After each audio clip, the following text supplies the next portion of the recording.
आपने आईटीआर या फिर इनकम टैक्स रिटर्न के बारे में तो सुना होगा, लेकिन क्या आपने कभी ज़ीरो रिटर्न या फिर निल रिटर्न के बारे में सुना है? तो क्या होता है ये और किसे फाइल करना होता है? आइए मैं बताती हूँ। तो सबसे पहले तो निल रिटर्न एक ऐसा रिटर्न होता है जिसमें बताया जाता है इनकम टैक्स डिपार्टमेंट को कि पिछले फाइनेंशियल ईयर में कोई भी टैक्सेस पे नहीं किए गए हैं, और ये अक्सर उन केसेस में होता है जब कोई टैक्स लायबिलिटी नहीं होती है। फ़र्ज़ कीजिए कि आपकी जो इनकम टैक्स स्लैब है वो 2.5 लाख रुपए से कम है या फिर 5 लाख रुपए से भी कम है, लेकिन आपको रिबेट्स के बाद कोई भी टैक्स लायबिलिटी नहीं बनती।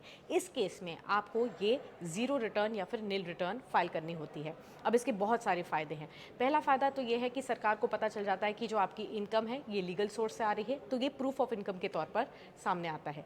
दूसरा, आपको लोन्स चाहिए, होम लोन, ऑटो लोन या फिर पर्सनल लोन लेना है बैंक से, तो बैंक आपको पूछेगा आईटीआर फाइल दिखाइए, आपने कब से कब तक रिटर्न फाइल की है, पिछले 3 साल में कैसी रिटर्न्स फाइल की हैं, तो वो भी आप इस केस में दिखा सकते हैं। इसके अलावा कभी भी अगर आपने टीडीएस कट गया आपकी इनकम से मान लीजिए, और आपको रिफंड चाहिए, तो भी आपको अपने एम्प्लॉयर को भी और आईटी डिपार्टमेंट को ये आईटीआर ज़रूर दिखाना होगा, तभी तो आपको रिटर्न मिलेगा। और इसके अलावा कभी भी वीज़ा फाइल कर रहे हो, वीज़ा की एप्लीकेशन हो, क्रेडिट कार्ड की एप्लीकेशन हो, इन केसेस में भी अक्सर आपसे आईटीआर के डॉक्यूमेंट्स मांगे जाते हैं, तो अक्सर ये हेल्पफुल होता है। तो चाहे टैक्स ना भी बन रहा हो, आईटीआर फाइल करना ना भूलें और ज़ीरो रिटर्न फाइल करना ना भूलें।